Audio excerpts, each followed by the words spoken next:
ঘড়ির কাঁটার হিসেবে আমরা জানি 24 ঘন্টা সমান একদিন, অর্থাৎ একদিন হিসেব করতে চাইলে আপনাকে 24 ঘন্টা হিসেব করতে হয়। কিন্তু সাম্প্রতিক এক গবেষণায় দেখা গেছে অদূর ভবিষ্যতে এমন সময় আসতে পারে যখন একদিন হিসেব করা হবে 25 ঘন্টায়। দিনের সময় বাড়ার এই হার সেকেন্ডের ভগ্নাংশতম হওয়ায় সাধারণভাবে বোঝা যায় না। এভাবে চাঁদ ধীরে ধীরে দূরে সরে যেতে থাকলে ভবিষ্যতে পৃথিবীতে দিন 25 ঘন্টা পর্যন্ত দীর্ঘ হতে পারে, যদিও সেই দীর্ঘদিনের জন্য অপেক্ষা করতে হবে প্রায় 20 কোটি বছর। চাঁদ প্রতি বছর প্রায় 1.5 ইঞ্চি দূরে সরে যাচ্ছে, যার অর্থ আমাদের গ্রহের চারপাশ অতিক্রম করতে চাঁদের বেশি সময় লাগছে। চাঁদ দূরে সরে যাওয়ার কারণে পৃথিবীর ঘূর্ণন গতিও কমে যাচ্ছে। এমন এক সময় আসবে যখন চাঁদ একটি স্থিতিশীল দূরত্বে পৌঁছাবে, তখন শুধু আমাদের গ্রহের একদিক থেকে চাঁদ দেখা যাবে।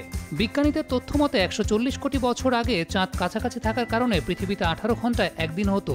চাঁদ ধীরে ধীরে সরে যাওয়ার কারণে পৃথিবীর ঘূর্ণন ধীরগতির হয়ে যাচ্ছে।